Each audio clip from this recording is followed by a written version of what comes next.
নমস্কাৰ মই অবয় ভূঞা অহা কেইদিনমানতে আমাৰ 7 ডিসেম্বৰ তাৰিখৰ অনলাইন পৰীক্ষাটো আয়োজন কৰা হ'ব ইয়াৰে মাধ্যমেৰে আমি 100জন ক্যান্ডিডেটস বা এক্সপেৰিয়েন্স বিচাৰি উলিয়াবলৈ চেষ্টা কৰিম যাৰ 10 জনক সম্পূৰ্ণ এটা বৰ্ষৰ ইউপিএসসি এপিএসসি কোচিংৰ খৰচা আমি বয় কৰিম বা আমি গ্ৰহণ কৰিম আৰু বাকি 90 জনৰ এটা কনসিডাৰেবল বা পাৰ্শিয়াল এমাউন্ট আমাৰ ফালৰ পৰা দিম আৰু স্মাৰ্ট আইএস ফাউণ্ডেশ্যনৰ লগত মিলি এই মিশন ট্ৰুথ ফৰ ইউথক আগবঢ়াই নিবলৈ চেষ্টা কৰিম ইতিমধ্যে এই অনলাইন পৰীক্ষাৰ কথা আমি জনাইছিলো যে ৰাতিপুৱা 9:30 বজাৰ পৰা 11টা বজালৈকে হ'ব 90 মিনিটৰ এটা অনলাইন পৰীক্ষা হ'ব কেনেকৈ পৰীক্ষাটো অনলাইন হ'ব এই প্ৰসেছত আমি বুজাই দিব খুজিছো প্ৰথমে এক্সামিনেশন প্যাটাৰ্নলৈ আহিছো যে প্ৰথমে 100টা কোৱেশ্চন থাকিব টোটাল মাৰ্কস 200 মানে প্ৰত্যেকটো প্ৰশ্নৰ 2 মাৰ্ককে পাব নেগেটিভ মাৰ্কিং নাথাকিব আৰু সকলো প্ৰশ্নৰ যদি উত্তৰ দিব পাৰে তেতিয়া হলে ভাল হ'ব সেকশন ওয়াইজ যদি ডিস্ট্ৰিবিউশনৰ কথা কওঁ অসম হিষ্ট্ৰি বা বুৰঞ্জীৰ কথা 10টা কোৱেশ্চন আহিব অসমৰ জিওগ্ৰাফিৰ কথা 10টা কোৱেশ্চন আহিব অসমৰ ইকনমিৰ কথা 10টা আহিব অসমৰ পলিটিৰ কথা 10টা আহিব কোৱান্টিটেটিভ এপ্টিটিউডৰ প্ৰশ্ন 20টা আহিব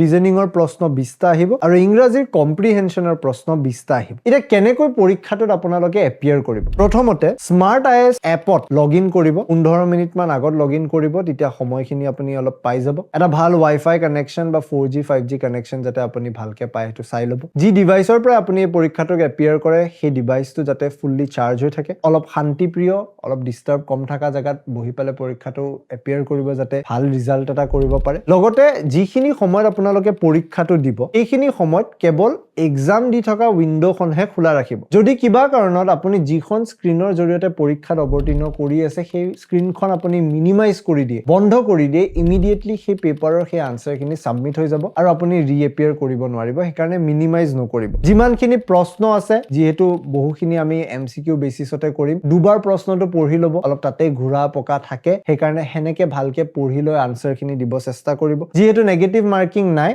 প্ৰত্যেকটো প্ৰশ্নৰ উত্তৰ দিবলৈ চেষ্টা কৰিব কোৱান্টিটেটিভ আৰু ৰিজনিংৰ কাৰণে বহুখিনি অংক হয়তো কৰিব লাগিব পাৰে সেইকাৰণে এখন এক্সট্ৰা শীট লগত ৰাখি থব যত আপুনি ৰাফ ওয়াৰ্কটো কৰি পালে ইমিডিয়েটলি আনসাৰছখিনি লিখিব পাৰে আৰু যদি মোবাইল ফোন বা আইপ্যাডৰ জৰিয়তে এই পৰীক্ষাত অৱতীৰ্ণ হৈছে পাহৰি নাযাব ডু নট ডিস্টাৰ্ব মোডটো অন কৰি লব মই পুনৰ এবাৰ মনত পেলাব খুজিছো যে কি কৰিব নালাগে প্ৰথমে নিজৰ স্ক্ৰিনখন মিনিমাইজ নকৰিব অৰ্থাৎ যিখন উইন্ডোত আপুনি পৰীক্ষা দি আছে তাতেই থাকিব মিনিমাইজ কৰি দিলে অটোমেটিকলি পেপাৰ সাবমিট হৈ যাব আৰু পৰীক্ষাটোৰ পৰা আপোনালোকৰ নাম কৰ্তন হৈ যাব কোনো ধৰণে নিজৰ ট্যাব এপ সুইচ কৰি নাথাকিব সাপোজ এই পৰীক্ষাটো স্মাৰ্ট আইএছৰ এপত দি আছে চ্যাট জিপিটি খুলি গৈ তাতে আনসাৰ বিচাৰিবলৈ চেষ্টা নকৰিব তেতিয়া আপোনালোকৰ সেই উইন্ডোখনে সম্পূৰ্ণভাৱে পেপাৰখনক সাবমিট কৰি দিব আৰু পেপাৰত বা পৰীক্ষাটোতে আপোনালোক বিফল হিচাপে ঘোষণা কৰা হ'ব পেজ গিখনক ৰিফ্ৰেশ নকৰিব মাল্টিপল ডিভাইসৰ পৰা লগইন নকৰিব কোনো ধৰণৰ স্ক্ৰিন ৰেকৰ্ডিং স্ক্ৰিনশ্বটছ বা ফটোজ নলব আৰু পাৰিলে কোনো ধৰণৰ চিটিং কৰিবলৈ চেষ্টা নকৰিব বা এক্সটাৰ্নেল হেল্পৰ চেষ্টা নকৰিব আমি বিচাৰিছো সম্পূৰ্ণ প্ৰচেষ্টাটো মেৰিট বেসিছত হওক এটা সঁচাই ডিজাৰ্ভিং মানুহখিনি যি আসলতে এটা সংগ্ৰামৰ সন্মুখীন হৈছে তেওঁলোকক আমি সহায় কৰিব পাৰো আমি আশা কৰিছো মিশন ট্ৰুথ ফৰ ইউথৰ এই প্ৰচেষ্টাটোত